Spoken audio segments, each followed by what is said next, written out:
प्रभु राम देव भगवान अल्लाह खुदा ईश आदि नाम एक ही शक्ति के हैं। वो कैसा है, कहां है, कैसे मिलता है, किसने देखा है? ये प्रश्नवाचक चिन्ह पूर्ण रूप से हटाने के लिए अवश्य सुनिए जगत गुरु तत्वदर्शी संत रामपाल जी महाराज के अमृत वचन, सर्व पवित्र धर्मों के पवित्र शास्त्रों के आधार पर।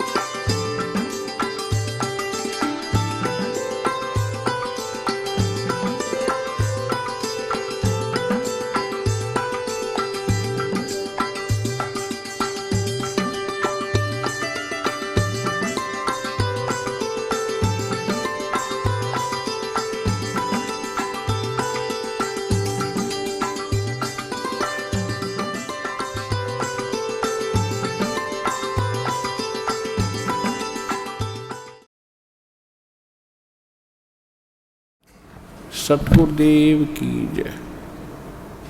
बंदी छोड़ कबीर परमेश्वर जी की जय। बंदी छोड़ गरीबदास जी महाराज जी की जय। स्वामी रामदेवानंद जी गुरु महाराज जी की जय हो।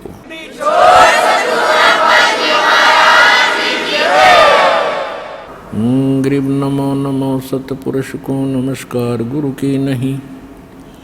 सुर नर मुनि जन साधुआं संतों सर्वस्ती नहीं। सतगुरु साहेब संत सब डंडो तुम प्रणाम। आगे पीछे मध्य हुए तिनको जा कुर्बान। नराकार निर्विषम काल जाल वैभंजनम। निर्लेपम निज निर्गुणम अकल अनोवेशोन्दनम। सोहम सुरति समाप्तम शकल समाना निर्तल। उज्ज्वल हिरंबर हरदमम बेपरवा अथो है वार पार निमज्जतम। ग्रीव जो सुमर सिद्ध होई। गणनायक गलता ना करो अनुग्रह सोई। पारस पद परवाना। आदि गणेश मनाऊं गणनायक देवन देवा।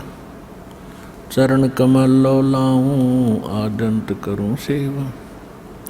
परम शक्ति संगीतम रिद्धि सिद्धि दाता सोई। अविगत गुण अतीतम सत्य पुरुष निर्मोही। जगदम्बा जगदीशम मंगल रूप मुरारी। तन मन अर्पों शेषम भक्ति मुक्ति भंडारी। सुर नर मुनि जन ध्यावे ब्रह्मा विष्णु महेशा। शेष शेष मुख गावे पूज्य आदि गणेशा। इंद्र कुबेर सरीखा वरुण धर्म राय ध्यावे। समर्थ जीवन जी का मन इच्छा फल पावे। 33 कोटि धारा ध्यावे शेष 88। उतर बहु जल पारा कट है यम की फांसी। 33 कोटि धारा ध्यावे शेष 88। उतर बहु जल पारा कट है यम की फांसी। कर जोरूं विनती करूं धरूं चरण पर शीश। गुरु जी राम देवानंद जी महाराज ने दियो नाम बख्शीश। कोटि कोटि सजदा करूं कोटि कोटि प्रणाम। चरण कमल में राखियो में बांधी जा मैं गुलाम। कुत्ता हूँ गुरुदेव का रामपाल दास का नाम। गले प्रेम की जेवड़ी झांखे चोवा जाऊं। तो करो तो बावड़ू दूर दूर करो तो जाऊं। जो राखो तो ही रहूं। जो देव सुख।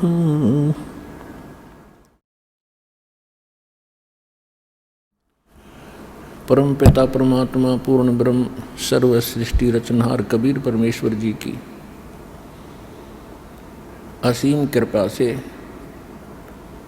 आप सभी पुण्यात्माएं परमात्मा की महिमा सुनने के लिए ये समय निकाल सके। जिन पुण्यकर्मी प्राणियों पर परमात्मा की विशेष रजा होती है उन्हीं को इस काल के जाल से कुछ समय परमात्मा के नाम का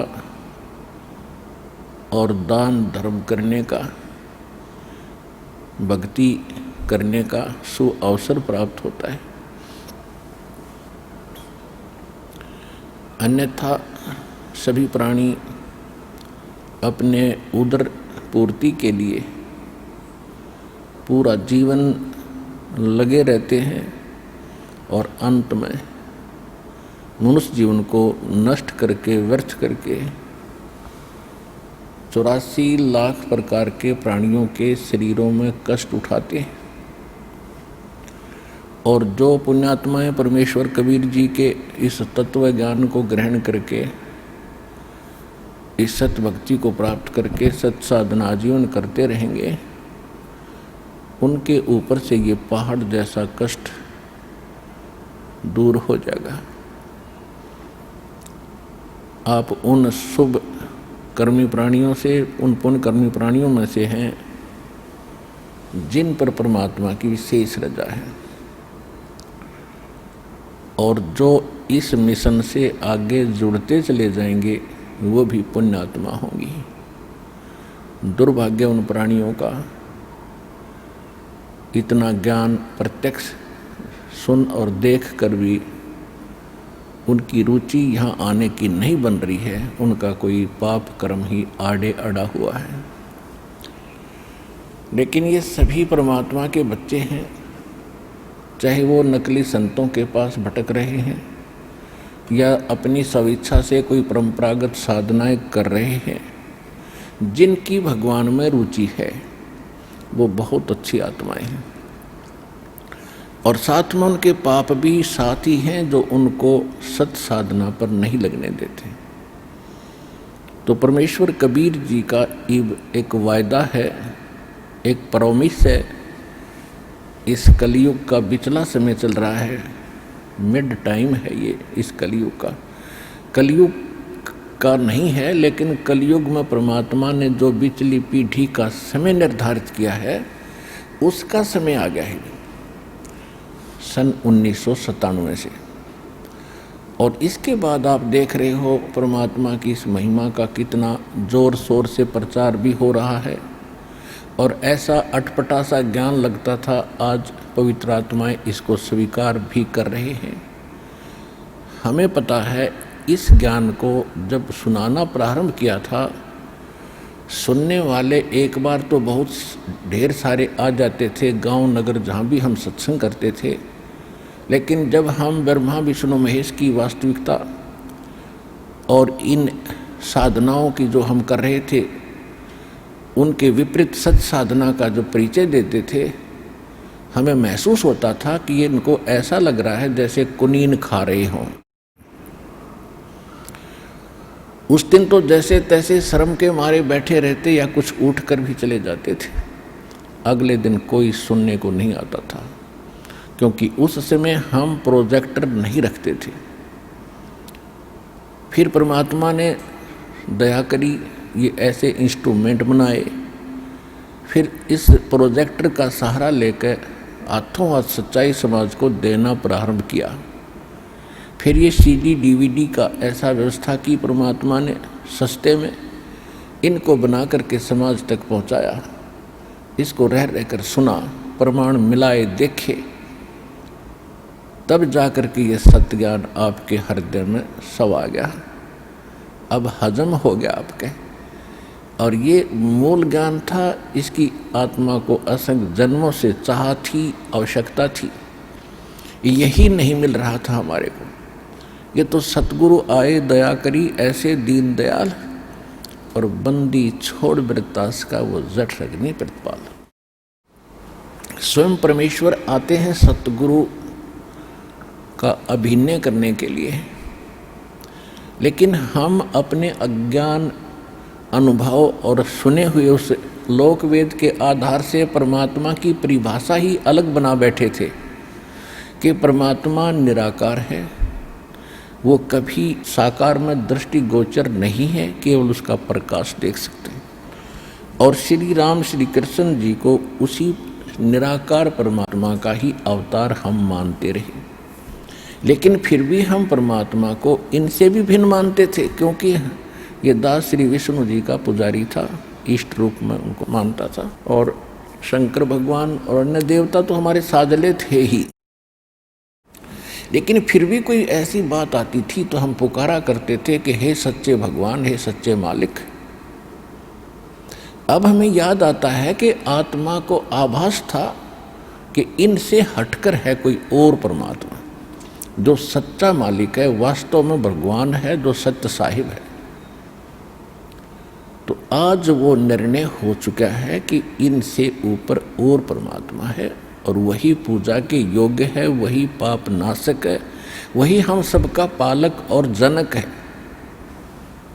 हम उसको भूलकर उसकी साधना पूजा ना करके हम ऐसे भगवानों की पूजा करते रहे जो हमें ना हानि कर सकते थे, ना कोई लाभ दे सकते थे। वो हमारा किया कर्म ही हमें प्रदान कर सकते थे। इसके विषय में गरीबदास साहिब जी ने अपने सुख संवेद में जो परमात्मा से प्राप्त हुआ था उसमें कहा है कि तुम कौन राम का जपते जापम, और ताते कटे ना तुमरे तीनों तापम।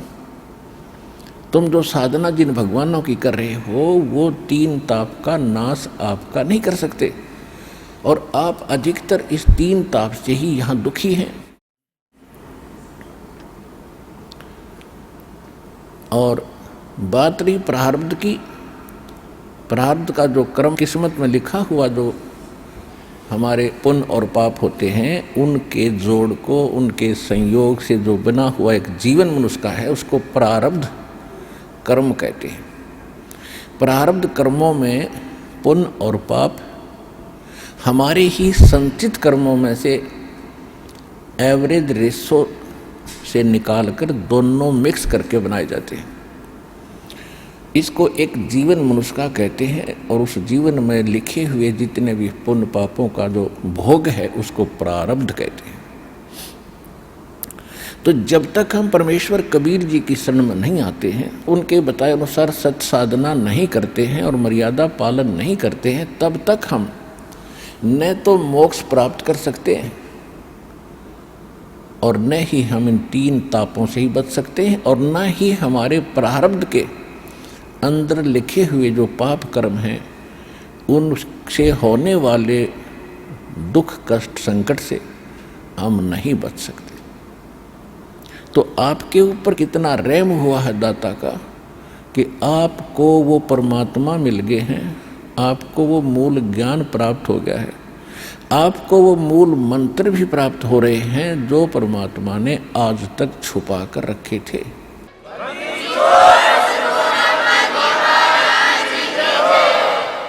अब आप अपनी किस्मत का अंदाज़ा लगा सकते हो, क्योंकि स्वयं लाल को पता नहीं होता उसकी कितनी कीमत है, जोर ही जानता है।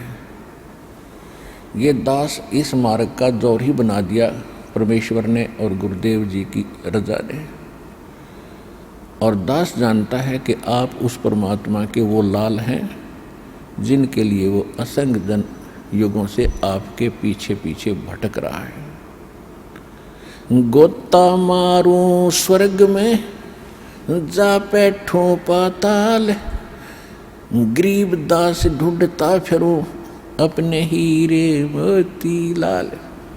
जब गरीबदास जी ने परमेश्वर कबीर जी से पूछा था, जब भगवान उनको मिले थे छुड़ानी में आकर जंगल में, तब उसने कहा था बाद में जब पूरा परिचित होने के बाद, हे परमात्मा आपने कैसे दया करी, हम जैसे पापी प्राणियों को कहाँ जंगल में आकर खोज लिया। तो उस समय भगवान ने कहा था कि गोता मारूं स्वर्ग में और जा बैठूं पाताल। हे गरीबदास, गरीबदास मैं ढूंढता फिरूं अपने हीरे मोतीलाल। तो आप उन हीरे मोतीलालों में से हो जिनके लिए परमात्मा बहुत समय से आपके पीछे पड़े हुए हैं। परमेश्वर ने सूक्ष्म वेद में कहा है कि या जग में कंकर बहुत हैं, लाल कहीं कहीं ठोर, कि इस संसार में काल ने भक्तिहीन प्राणी बना दिए, गलत साधना करवा के वो तो पत्थर बन गए, वो तो हमारी सुनते ही नहीं। और लाल कहीं कहीं हैं जो मेरी बात पर गौर करते हैं और मेरे निकट आते हैं, मेरी बातों को सुनकर कुछ कल्याण का मार्ग प्राप्त करते हैं। ऐसे बहुत कम हैं, कहीं कहीं हैं। फिर परमात्मा ने बाद में कहा है कि सठ दल दोनों दीन का, दिल में दोष न धार, हमारा तो कोई एक है यू काल का सब संसार। हमारा तो कोई एकाध ही भक्त है, बाकी सब काल के ही जाल में, उसी की साधना में, उसी के ज्ञान में, उसी से जो प्राप्त प्रारब्ध का जो संस्कार है उसी को पा करिए उसी के जाल में फंसे हुए हैं। फिर परमात्मा ने कहा था, जो जन मेरी शरण है ताका हूँ मैं दास, और गेल गेल लाग्या फिरूं जब तक धरती आकाश। आप आज के नहीं भगवान के साथ, आपके साथ परमात्मा अभी नहीं लगे हैं, ना जाने कितने जन्मों से आपके पीछे लगे हुए, लेकिन आप इतने नादान अनजान हो कि भगवान को पहचान नहीं पाते हो। और कभी किसी युग में आप कलयुग के अंदर परमात्मा की शरण में आए थे, जो अब समय चल रहा है। क्योंकि इस समय में अनगिन प्राणियों को परमात्मा ये मार्ग दर्शन करेंगे, यथार्थ भक्ति बतावेंगे। और ये ऐसा गजब का मंत्र और साधना है, इसको कुछ ही समय करने पर आपके ढेर सारे पुण्य बन जाते हैं। बहुत ज़्यादा पुण्य इन मंत्रों से बनते हैं, क्योंकि ये रियल मंत्र है, ओरिजिनल मंत्र है, वास्तविक मंत्र है। और इनकी भक्ति जो ढंग से विधिवत करते रहे वो तो पार होते चले जाएंगे। अब वो समय आ गया है कि बहुत ज़्यादा संख्या में परमात्मा पार करेंगे। इसलिए ये छुपा हुआ धन अभी उजागर किया सन 1997 से परमात्मा ने, जब कलयुग 5505 पूरा हो चुका था। और यही परमेश्वर ने 600 वर्ष पहले कह दिया था कि जब चौथा युग, जब कलयुग आवे, तब हम अपना अंश पठावें। और काल फंद छूटे नरलोई, सकल सृष्टि परवाने कोई। सभी सृष्टि परमात्मा का परवाना यानी यथार्थ भक्ति मंत्र दीक्षा प्राप्त करेगा। और कलयुग बीतते 5500 पाचा, तब ये मेरा वचन होगा साचा। जो 600 वर्ष पहले भगवान बोल रहे थे धर्मदास जी को, उससे मैं कह रहे थे, धर्मदास जो आज मैं बोल रहा हूँ आप लिख रहे हो।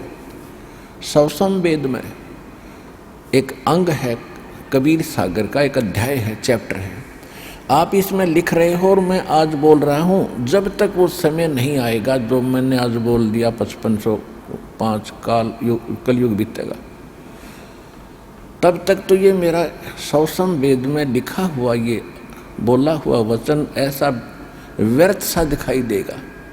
क्योंकि परमात्मा के जाने के बाद ये नकली कबीरपंथी ना जाने कितने पनप गए, और इनको कह का पता नहीं भगवान के बारे में। तो इसलिए परमात्मा कह रहे थे कि तब तक तो ऐसा लगेगा कि कबीर जी की भक्ति सारा संसार करेगा और कबीर जी भगवान हैं। कहते ये तब तक तो मेरी बात निराधार नजर आएगी जब 1997 यानी 5505 कलयुग नहीं बीतेगा। कलयुग बीते 5505, तब मेरे वचन होगा सच्चा। और कलयुग बीत जावे जब एता, ओए होए, और सकल सृष्टि सभी जीव परम पुरुष पद चेता, सभी प्राणी परमात्मा के उस परम पद के ज्ञाता होंगे, उनको ज्ञान हो जाएगा। कौन से परम पद की? गीता अध्याय नंबर 18 के श्लोक नंबर 62 में गीता ज्ञानदाता कहता है कि अर्जुन तू सर्वभाव से उस परमेश्वर की शरण में जा, उसकी कृपा से ही तू परम शांति को और सनातन शाश्वत स्थानम यानी उस अविनाशी स्थान को, सदा रहने वाले स्थान को प्राप्त होगा उसकी कृपा से। 15वें अध्याय के 4 श्लोक में कहा है कि तत्वदर्शी संत की प्राप्ति के उपरांत परमेश्वर के उस परम पद की खोज करनी चाहिए, जहां जाने के बाद साधक फिर लौटकर संसार में कभी नहीं आते। और जिस परमेश्वर से संसार रूपी वृक्ष की प्रवृत्ति विस्तार को प्राप्त हुई है, अर्थात जिस परमेश्वर ने सब ब्रह्मांडों की रचना की है, और गीता ज्ञानदाता कहता है कि मैं उसी की शरण में हूँ, इस भाव से उसी परमात्मा की भक्ति करो और मेरी साधना भी छोड़ दो।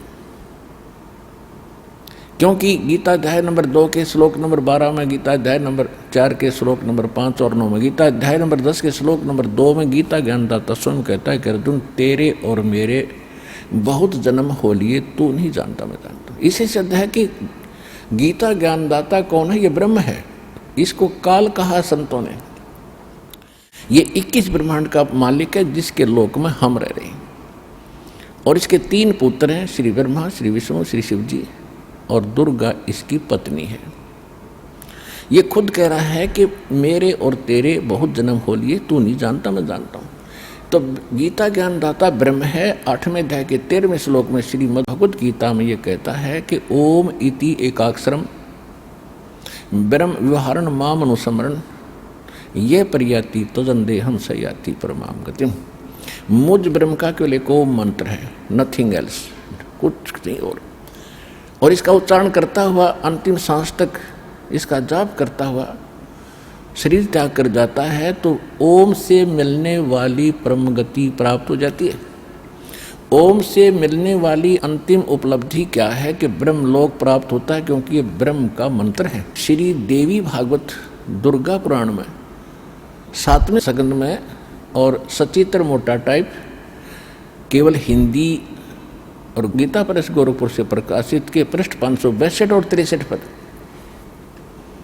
दुर्गा जी हिमालय को उपदेश दे रही है और ब्रह्म की जानकारी बताते हुए कह रही है कि राजन, ब्रह्म की पूजा करो और सब पूजा छोड़ दो। उसका ओम नाम है, इसके जाप से तुम उसको पा जाओगे और वो ब्रह्मलोक में ऊपर आकाश में दिव्य आकाश रूपी ब्रह्मलोक में रहता है। इससे ये सिद्ध हो गया कि ओम नाम ब्रह्म का है, ब्रह्म की साधना से ब्रह्मलोक प्राप्ति होती है। गीता अध्याय नंबर 8 के श्लोक 16 में स्पष्ट किया है कि ब्रह्मलोक में गए हुए प्राणी भी फिर पुनर्जन्म में आते हैं। अर्थात ब्रह्मलोक भी वो स्थान नहीं है जहाँ जाने के बाद फिर लौटकर साधक कभी संसार में नहीं आते। तो वो परम पद गीता अध्याय नंबर 15 के श्लोक नंबर 4 में स्पष्ट किया है कि तत्वदर्शी संत की प्राप्ति के उपरांत उस तत्व ज्ञान रूपी शस्त्र से इस अज्ञान रूपी गुत्थी को काट के उसके पश्चात परमेश्वर के उस परम पद की खोज करनी चाहिए, जहाँ जाने के बाद साधक फिर कभी लौटकर संसार में नहीं आते। और वो परमात्मा वो है जिसने सब ब्रह्मांडों की रचना की है, सबका जनक है, सबका उत्पत्ति करता है। केवल उसकी भक्ति करो। अपनी भक्ति को भी वहाँ नकारा कर रहा है गीता ज्ञानदाता। तो इस प्रकार इससे सिद्ध हुआ कि परमेश्वर ने जब 600 वर्ष पहले कहा था कि कलयुग बीते 5500 पाचा, तब ये मेरा वचन होगा साचा। कलयुग बीत जावे जब एता, और सकल प्राणी सभी जीव परम पुरुष पद चेता। आज तक मुझे पता ही नहीं था कौन सतलोक है, कौन भगवान है। हम तो स्वर्ग और बस मृत्यु स्वर्ग गए, स्वर्गवासी हो गए, स्वर्गवास हो गया। चाहे कितना खोटे कर्मी आदमी मर जाता नहीं हो, स्वर्गवास हो गया उसका। ये स्वर्ग भी इतना सस्ता नहीं था जितना हमने मान रखा था, पर यह स्वर्ग भी अच्छी चीज नहीं है। ये तो बिल्कुल घटिया स्थान है। हमारी पूंजी का नाश करने का एक सुनियोजित षड्यंत्र काल का रचा हुआ है। इसको तो हमने झांकना भी नहीं है, इधर देखना भी नहीं है, सपने में भी नहीं सोचना है, जिसको यू ज्ञान हो जाएगा। और फिर कहते हैं जहाँ आशा तहाँ बासा हुई। इस ज्ञान के आधार से, पहले वाले ज्ञान के आधार से हमारा टारगेट सिर्फ स्वर्ग प्राप्ति का था। तो जैसे थोड़े बहुत पुण्य होते थे, जहाँ आशा तहाँ बासा हुई, हम वहाँ पहुँच जाते थे। वहाँ की व्यवस्था है कि पुण्य समाप्त हुए, फिर जैसे यहाँ पृथ्वी से उठाकर फेंक देते हैं, मृत्यु हो जाती है। वहाँ देवताओं की मृत्यु होती है, वो शरीर छोड़कर वो आत्मा किसी और गधे कुत्ते की प्राणियों में चले जाते हैं। तो जब हमें ज्ञान होगा तो हम सतलोक में ही आशा बनाएंगे और सत भक्ति करेंगे आजीवन, तो अपने आप वहाँ ऑटोमेटिकली चले जाएंगे। जहाँ आशा तहाँ बासा हुई और मन कर्म वचन सुमरियो सोई। तो इस ज्ञान के आधार से, इस ज्ञान को आपको इसलिए दिया जाता है कि आपका हृदय यहाँ से हटे। ये नकली है बिल्कुल, और बिल्कुल धोखा है। 1 सेकंड का भरोसा नहीं जीव का, कब मृत्यु हो जाए। और पता नहीं कितना ठेका लिए बैठा ही अनजानपने में, जो काम करना था वो त्याग दिए, बाकी बकवादों में लग गया। कोठी बनाऊंगा, बंगला बनाऊंगा, सेठ बन जाऊंगा, सारा कुछ भी हो गया। और फिर क्या बनेगा? मृत्यु हो जाएगी, फिर गधा बनेगा। या कभी मन में नहीं आती मैं गधा बन जाऊंगा। तो इसलिए ये ज्ञान परमात्मा ने दिया है, इसको हृदय में समाओ और इसके आधार से साधना करो और अपना मन यहाँ से हटाओ, तब मोक्ष होगा। अब जो प्रसंग चल रहा है, परमात्मा हमारे साथ असंख्य जन्मों से लगे हुए हैं, और जितने भी विश्व के प्राणी हैं, पहले हुए हैं, आगे मनुष्य जीवन प्राप्त करेंगे या अन्य जीव हैं, और चाहे ब्रह्मा विष्णु महेश दुर्गा और निरंजन हैं या कोई भी देवी देव हैं, ये सभी परमात्मा के बच्चे हैं। अब जैसे अपने ही समाज से कोई IAS बन गया है, कोई IPS बन गया है, कोई जज बन गया है, कोई डॉक्टर इंजीनियर बन गया, बच्चे तो आपके ही हैं। हाँ ठीक है, उनकी व्यवस्था, उनका रहन सहन, उनकी ड्यूटी कुछ भिन्न है। कोई मंत्री बन गया, प्रधानमंत्री बन गया, बच्चे तो आप ही के समाज के ही हैं। इसी प्रकार वो परमात्मा के सभी बच्चे हैं, चाहे ब्रह्मा विष्णु महेश के पद प्राप्त है, लेकिन वो सभी मूल उद्देश्य को भूले हुए हैं। और मूल उद्देश्य को याद दिलाने के लिए स्वयं परमात्मा ही आते हैं, क्योंकि उसके अतिरिक्त इस भक्ति का और सृष्टि का किसी को ज्ञान नहीं। बाकी सब अटकलबाजी लगा कर भ्रमित हो रहे हैं और कर रहे हैं। तो उस शंका को और समस्या का समाधान करने के लिए या तो स्वयं परमात्मा आते हैं। वो 600 वर्ष पहले आए थे, और फिर उन्होंने ये भी कहा था कि 12वां पंथ जो गरीबदास जी का होगा, उसमें मैं खुद आऊँगा, स्वयं आऊँगा। और सभी जितने भी काल ने विभाजित कर दिए समाज को, भिन्न भिन्न पंथ बना के, भिन्न भिन्न समाज बना के, धर्म बना के, ऐसा ज्ञान दूंगा कि इस ज्ञान के आधार से ये अपने आप महसूस करेंगे कि हम भिन्न भिन्न नहीं हैं।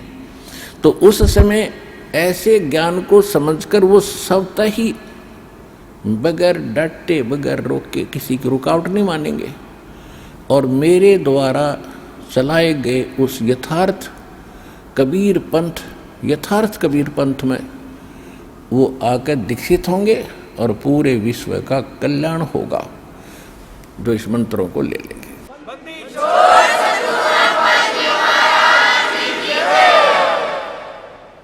तो वो समय अब चल रहा है सन 1997 से।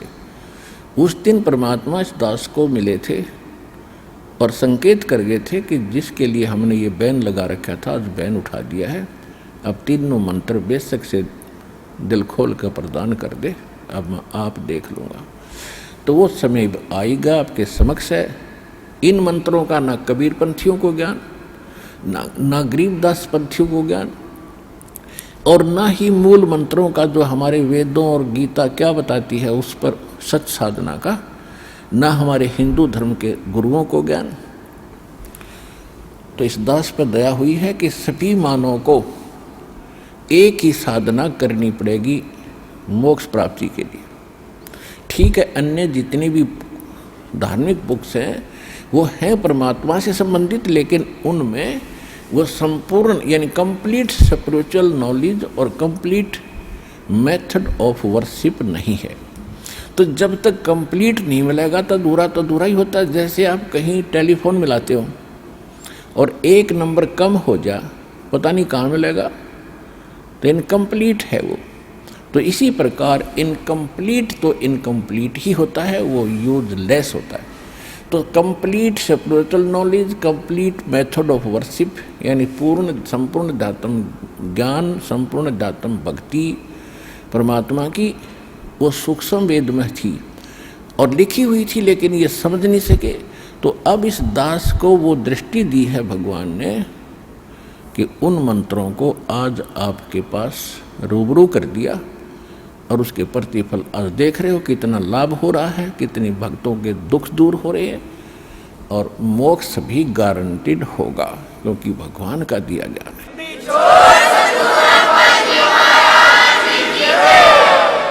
तो पुण्यात्माओं, परमात्मा हमें समझाया करते थे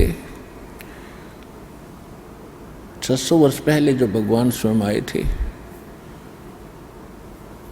और वही ज्ञान आज दास आपके समक्ष कर रहा है, रूबरू कर रहा है और अपने ही धर्म ग्रंथों से आपको दिखा रहा है।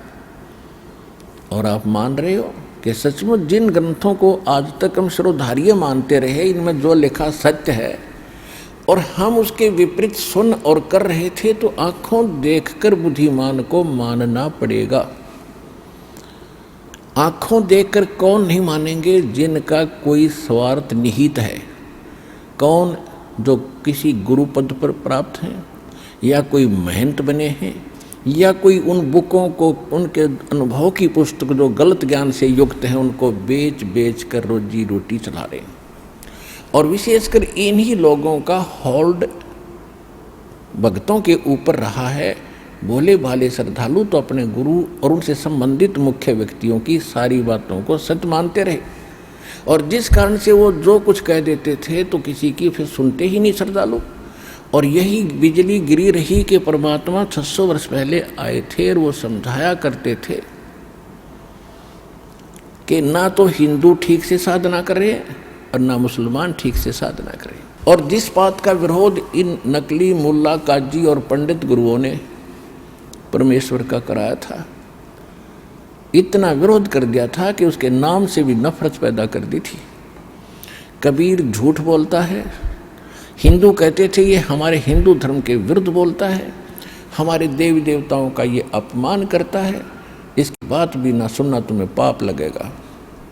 उधर से मुल्ला और काजी पीर कहते थे कि ये मुसलमान धर्म का अपमान करता है और ये अपने आप को श्रेष्ठ मानता है, अपने आप को अल्लाह बताता है।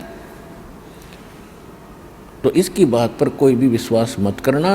और साथ भी उनके साथ यातनाएं भी बहुत दी गई थी भगवान को, लेकिन वो तो परमात्मा है, उनको यातनाओं का कोई फर्क नहीं पड़ता।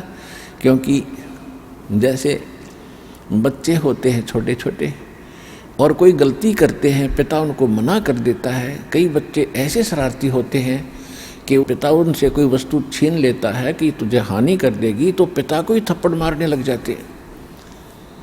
तो पिता उसका बुरा नहीं मानता, बल्कि उसको उठाकर सीने से और लगा लेता है, कंधे पर बैठा लेता है। तो इसी प्रकार ये काजी और मुल्ला, हिंदू और ब्राह्मण, पंडित, ये सभी उसी के बच्चे थे और हम उसके पीछे लगा दिए। तो हम जितनी भी यातना उनको दे रहे थे वो समर्थ थे, उनको दर्द नहीं हो रहा था, क्योंकि वो हम उसके बच्चे हैं, उनको महसूस भी नहीं हो रहा था, वो हानि भी नहीं पहुंचा सके हमारे को किसी को। क्योंकि अपने बच्चे को कौन मार सकता है? महानीच व्यक्ति, चाहे कितना नालायक हो। तो उसने, परमात्मा ने किसी को भी हानि नहीं पहुंचाई, हालांकि इतने कहर तो ले जाता है, क्योंकि उसको पता था कि हम उसके बच्चे हैं और हम मीठे, हम सोच रहे थे ये कोई ऐसे गैर व्यक्ति है, और वो हमारा आज भी है, पहले भी था और आगे भी रहेगा। उसको पहचानना पड़ेगा। वो परमात्मा क्या कहा करते थे नहीं है दारमदारा वहाँ तो नहीं है दारमदारा। उस परमात्मा के जहाँ तुम्हारा न्याय होगा, तुम्हारे कर्मों का अकाउंट होगा, वहाँ पर तुम्हारी इन दंत कथाओं की नहीं चलेगी, वहाँ तो परमात्मा का विधान चलेगा। नहीं है दारमदारा वहाँ तो नहीं है दारमदारा, नहीं है दारमदारा वहाँ तो नहीं है दारमदारा। मुल्ला कुके बंक सुनावे, मुल्ला कुके बंक सुनावे, ना बैरा कर तारा वहाँ तो नहीं है दारमदारा, नहीं है दारमदारा वहाँ तो नहीं है दारमदारा। तीसों रोजे खून करत हो, तीसों रोजे खून करत हो, तुम्हें क्यों कर हो दीदारा वहाँ तो नहीं है दारमदारा, नहीं है दारमदारा वहाँ तो नहीं है दारमदारा। मूल गंवाए चले हो काजी, मूल गंवाए चले हो काजी, तुमरा कीजिएगा मुँह काला वहाँ तो नहीं है दारमदारा, नहीं है दारमदारा वहाँ तो नहीं है दारमदारा। भवजल डूब गए हो भाई, भवजल बूढ़ गए हो भाई, यो भर लिया घोर अंगारा वहाँ तो नहीं है दारमदारा, नहीं है दारमदारा वहाँ तो नहीं है दारमदारा। और पंडितों को कहा करते थे, वेद पढ़े पर भेद न जाने, वेद पढ़े पर भेद न जाने, ये बातें पुराने 18 वहाँ तो नहीं है दारमदारा, नहीं है दारमदारा वहाँ तो नहीं है दारमदारा। जड़ को अंदरा पत्ते खवावे, पत्थर की पूजा करेंगे, भूल गया सृजनहारा वहाँ तो नहीं है दारमदारा, नहीं है दारमदारा वहाँ तो नहीं है दारमदारा। उजड़ खेड़े बहुत बसाए, उजड़ खेड़े बहुत बसाए, फिर जोटा बकरा मारा वहाँ तो नहीं है दारमदारा, नहीं है दारमदारा वहाँ तो नहीं है दारमदारा। जाको तो तुम मुक्ति कहत हो, जाको तो तुम मुक्ति कहत हो, वो है कच्चे वारा वहाँ तो नहीं है दारमदारा। कच्चे बारा का अर्थ होता था, पहले चौपड़ खेला करते थे और उसमें कच्चे बारा का कोई नंबर नहीं होता था, व्यर्थ बोल देते कच्चे बारा, यानी उससे कोई लाभ उस गेम में खेल में नहीं होता था। तो यहाँ परमात्मा उसी आधार से बता रहे हैं कि जाकू तो तुम मुक्ति कहत हो, जिसको तुम मुक्ति मान रे, वो है कच्चे बारा वहाँ तो नहीं है दारमदारा, नहीं है दारमदारा वहाँ तो नहीं है दारमदारा। मांस मछलियाँ खाते हैं पांडे, मांस मछलियाँ खाते पांडे, तुमरा किस विदर है अचारा वहाँ तो नहीं है दारमदारा, नहीं है दारमदारा वहाँ तो नहीं है दारमदारा। सौ जजमान नरक को चाले और डूबे सौ परिवार वहाँ तो नहीं है दारमदारा, नहीं है दारमदारा वहाँ तो नहीं है दारमदारा। छाती तोड़ हन जम किंकर, छाती तोड़ हन जम किंकर, वहाँ लग गए जमका लारा वहाँ तो नहीं है दारमदारा, नहीं है दारमदारा वहाँ तो नहीं है दारमदारा। दास गरीब कहे बेकाजी, वहाँ ना कोई वार न पारा वहाँ तो नहीं है दारमदारा, नहीं है दारमदारा वहाँ तो नहीं है दारमदारा। अब क्या बताया है आदरणीय गरीबदास साहिब जी ने, परमात्मा से परिचित होकर के उनसे प्राप्त सूक्ष्म वेद के आधार से उन्हीं चीज़ों की तो महिमा की वाणी उन्होंने उच्चारण की है, क्योंकि परमेश्वर ने 600 वर्ष पहले कहा था कि धर्मदास 12वां पंथ का प्रवर्तक जो गरीबदास होगा उससे मेरी वाणी प्रकट होगी, मेरी महिमा की वाणी पुनः प्रकट होगी, क्योंकि बीच में नकली काल के दूत घुसेंगे, वो यथार्थता को मिटाने की कुचेष्टा करेंगे, जिस कारण से उसकी पूर्ति के लिए वो गरीबदास मेरा बच्चा जाएगा और उसको मैं मिलूँगा, उसके द्वारा फिर अपने महिमा की वाणी फिर से प्रकट कराऊंगा। और ये आज आपके सामने है। और फिर ये भी कहा था कि उस वाणी को न गरीबदास पंथ वाले समझ सकेंगे, न कबीर वो नकली 12 कबीर पंथ वाले समझ सकेंगे, उसको समझाने के लिए भी फिर मैं स्वयं आऊँगा। परमात्मा नहीं आए तो ये दास भेज दिया, अपने पूरे ज्ञान से परिचित कराया। अब परमात्मा ये दोनों धर्मों को समझाया करते थे, उनसे कहा करते थे कि तुम पाप ना करो। मुसलमानों को कह रहे हैं कि तुम मुल्ला कुक का बंक सुनावे, बंक, और ना बहरा करता रहा। परमात्मा कोई बहरा नहीं है कि तुम ऊपर मस्जिद की ऊंची अटारी पर चढ़कर और वहाँ आवाज़ लगाते हो। आवाज़ तो हृदय से लगाओ, कसक के साथ लगाओ, और चाहे थोड़ा बोलो चाहे जोर से लगाओ, भगवान सारी सुनता है। चिट्टी पायल बाजे पैर, साहिब सुनता है सब लहर। ये थी चिट्टी की पायल बना दी जा कीड़ी की पैर की। आपको एक उदाहरण के लिए भगवान की महिमा बता रहे हैं गरीबदास जी। यदि चिट्टी की भी कोई पायल बन जाए, यानी कोई घुंघरू बांध दिया जा, यदि उसका भी नॉइस हो जा, शोर हो जा, आवाज़ हो जा, उसको भी भगवान सुनता है। कहने का भाव यह है कि पहले तो चिट्ठी का खुड़काना और उसका पैर का पायल कैसी बनेगी। कहने का भाव यह है कि उसका तो शोर हो ही नहीं सकता, उसको भी भगवान सुन लेता है।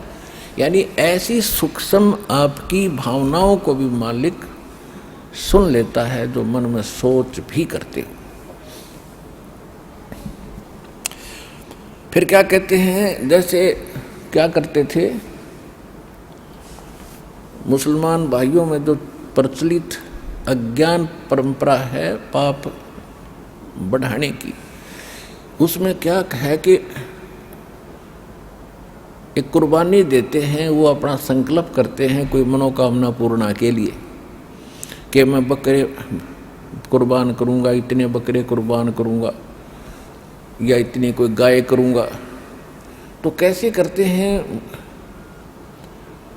उसकी गर्दन पकड़ के धीरे धीरे काटते, हलाल करते हैं। वो कहते हैं हम तो कोई पाप नहीं करते। मुसलमान काजी भाई कहते हैं कि हम बकरे को जब हलाल करते हैं हम पाप नहीं करते, हम तो प्यार से गर्दन काटते हैं और कलमा पढ़ते रहते हैं, यानी मंत्र, कलमा माने मंत्र, और जिसके कारण उस बकरे की आत्मा तो स्वर्ग चली जाती है, उसको ये बेनिफिट होता है, और हम तो बाद में वो प्रसाद बन जाता है, कलमा पढ़ने से, और प्रसाद खाते और उधर से पुकार करते हैं कि हे परमात्मा, हे अल्लाह, इस बकरे की रूह को, इस बकरे की आत्मा को भिष्ट में यानी स्वर्ग में, जन्नत में स्थान देना। कबीर साहब कहा करते कि भगवान तुम्हारे बाप का नौकर है, तुम्हारी आज्ञा का पालन करेगा। हाँ, तुम कह दिया वही हो जाएगा।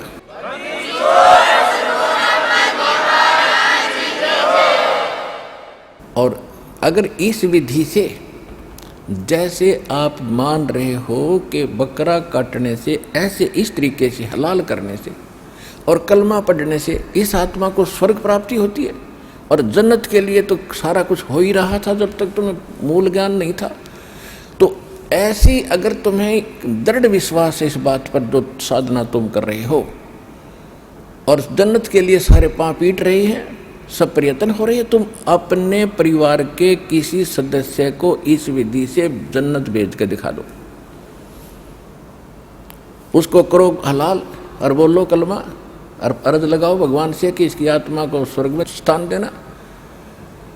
कहते हैं एक मुल्ला मस्जिद में कुके और एक पुकारे बोका, इनमें कौन व्यस्त को जागा, हमने लगा धोखा।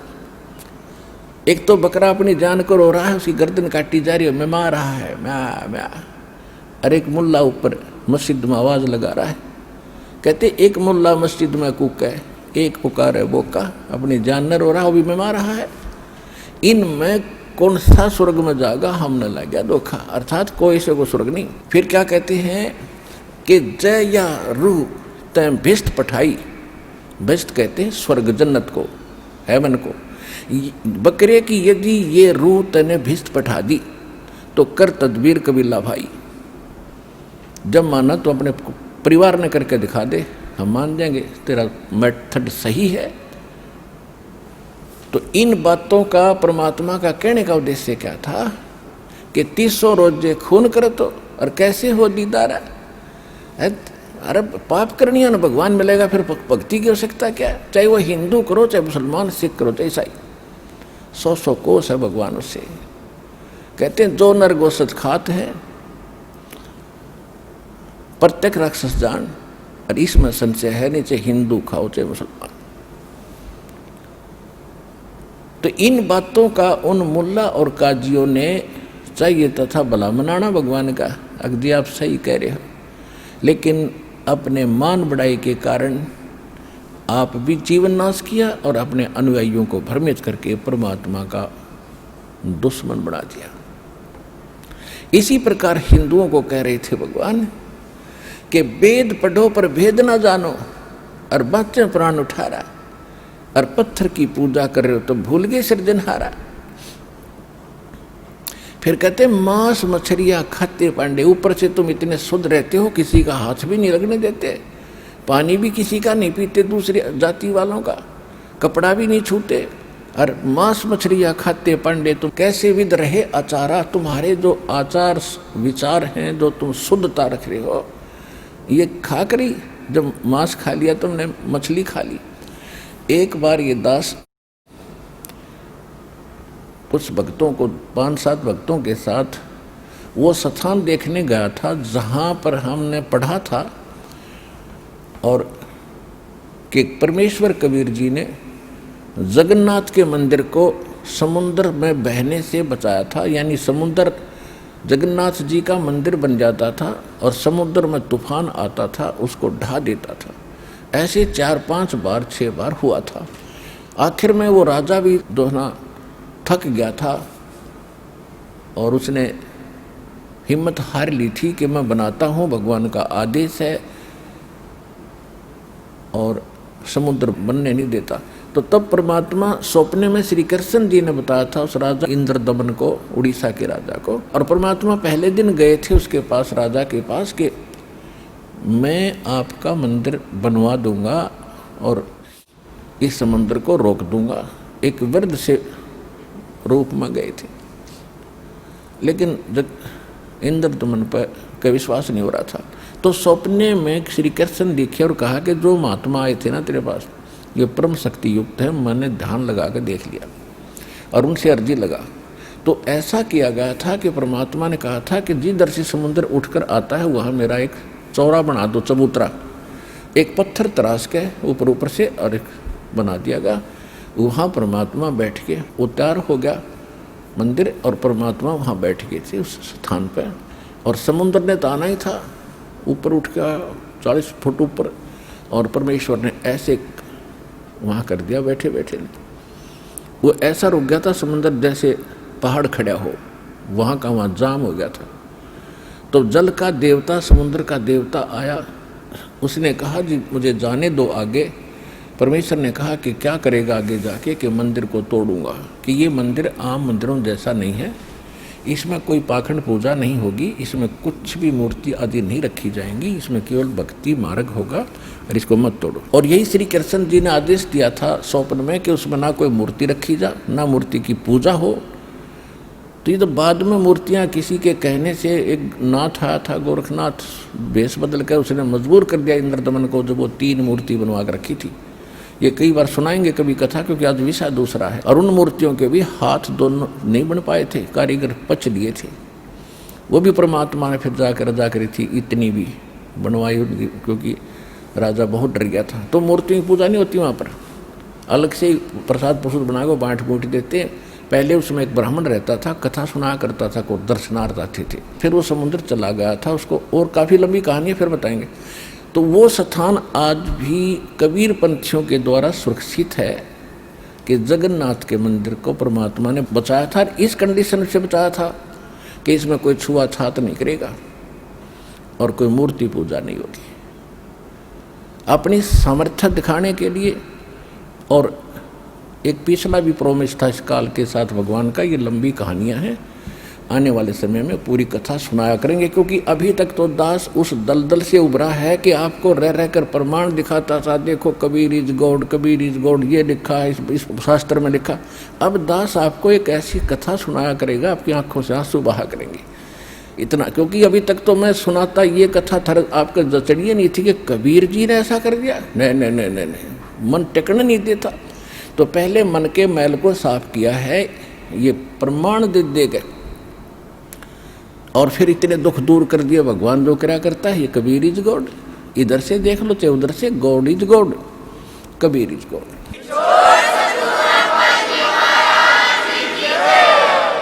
तो हम वहाँ गए तो वहाँ पता चला कि एक गाइड लेना चाहिए जगन्नाथ को जानने के लिए। कबीर साहब के स्थान को हम देख आए थे, फिर जगन्नाथ के बारे में जानकारी हमने प्राप्त करनी चाहिए। तो एक गाइड होते ब्राह्मण वहाँ पर, तो उनके भी क्षेत्र बटे हुए हैं कि उस क्षेत्र का हरियाणा वाले का अलग पुरोहित गाइड बनेगा, दूसरों का अलग ऐसे था। तो वो तो संबंधित था, पहले जिसको हमने गाइड किया था वो इस क्षेत्र का नहीं था। तो दूसरे को पता चला तो उसके साथ झगड़ रहा था कि तू कैसे इनको लिए फिर रहा है, तो मेरे क्षेत्र में आते हैं। पहले तो उनका झगड़ा हुआ जैसे पहाड़ी लड़ा करें। फिर उनसे मैंने पूछा, मैं कहा भाई एक बात बताओ, यहाँ क्या खाते हो तुम? तो वो पंडे बताते हैं कि मछली खाते। पंडित होकर तो मछली खाओ, कमाल के आदमी हो। तो वो कहते हैं कि और क्या खाएं? तो हमने पहले परमात्मा की वाणी पढ़ते थे, अविश्वास नहीं था कि इसमें जो लिखा झूठ होगी, लेकिन अब पक्का विश्वास हो गया। जो पांडे रूप में प्रसिद्ध थे वो लोग तो मांस मछलियों का खाते रहे। तो कहते हैं तुम उधर से तो इतने स्वच्छ बने फिरते हो और मांस मछलियाँ खाते, पांडे मछली का मांस खाते हो, तुम्हारी शुद्धता और ये भक्ति कैसे बनेगी? ये गलत है और ये साधना तुम्हारी गलत है और ये आहार भी गलत है। परमात्मा ने बताया कि बासमती चावल पकाओ और गरत खांड टुक डार और गरीब दास करो बंदगी, ये कूड़े काम निवार के आहार बताता हूँ क्या खाओ। कहते बासमती चावल बनाओ और उसमें खांड और घी डाल के खा के देखो कितना आनंद आवे। और कहते हैं गरीब दास करो बंदगी और ये कूड़े काम निवार, बुरे काम छोड़ के और भक्ति करो और ये आहार करो। तुम गलत क्यों खाते हो? परमात्मा की इन बातों से उन्होंने शिक्षा ग्रहण नहीं करी, बल्कि दुश्मन बन गए कि तो हमारी रोजी रोटी का दुश्मन हो गया। तो जिस कारण से उन्होंने अपने धर्म के लोगों को, हिंदुओं ने अपने अनुयायियों को, गुरुओं ने, और मुसलमानों के गुरुओं ने मुसलमानों को परमात्मा का विरोधी कर दिया।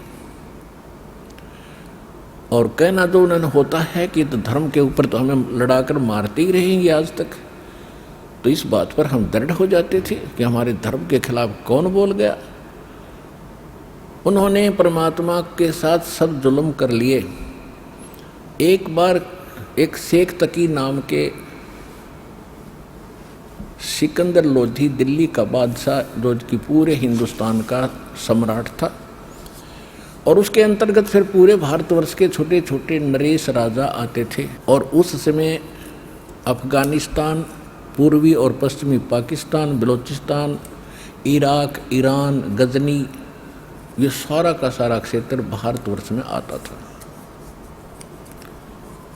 तो उनका इस पूरे राष्ट्र का राजा जो थे, बादशाह थे, वो सिकंदर लोधी थे। और जब सिकंदर लोधी कभी काशी जाते थे, कि परमात्मा का लीला स्थल, लीला क्षेत्र काशी ज़्यादा रहा है, तो सिकंदर लोधी जब कभी काशी में जाते थे, काशी शहर में, बनारस में, तो उस समय उनके साथ एक शेख तकी नाम के उनके धार्मिक गुरु थे, जो पूरे हिंदुस्तान के मुसलमानों के मुखिया थे। और उसको साथ रखना सिकंदर लोधी राजा की मजबूरी थी, कि उसके हुक्म से सब कुछ हो रहा था। उस शेख तकी के नाम जो कह देता था मुसलमान, उसी के राजा से पहले उसके आदेश का पालन करते थे। इस कारण से वो उसको साथ रखता था, प्रसन्न रखता था, सारी सुविधाएं देता था। तो शेख तकी भी उनके साथ गया हुआ था बनारस में। उससे पहले परमात्मा के साथ बहुत कहर तोले, बड़े जुल्म किए। एक बार परमात्मा अपनी झोंपड़ी में, कबीर साहब जी दुल्हा कॉलोनी में अपनी झोंपड़ी में सोए हुए थे, रात्रि के समय विश्राम कर रहे थे। शेख तकी ने मस्टंडे गुंडे भेजे और तलवार के साथ उनकी टुकड़े टुकड़े करके आओ। 4-5 गुंडे लेकर खुद गया कि कहीं ये काट के ना हमें इतना ईर्षा करते। तो उन गुंडों ने तलवार मारी, न परमात्मा के 6-7 टुकड़े कर दिए, आर पार तलवार निकल गई। और तलवार ऐसे लगे जैसे रुई में लगती है, हार्ड महसूस नहीं हो रहे थे। उनके हिसाब से तो कट चुके थे। जब वो चलने लगे, परमात्मा खड़े हो गए और कहा, शेख तकी बैठ जाओ, जलपान करके जाना। अब उन गुंडों ने तो देखा कि अभी हमने तो इसको काट दिया था, 6 टुकड़े कर दिया, जो खड़ा हो गया। वो डर गए कहीं वो भूत बात ना हो। उनका तो चढ़ गया बुखार 103। और शेख तकी नीच था, उसने माननीय नहीं थी भगवान की, चला गया।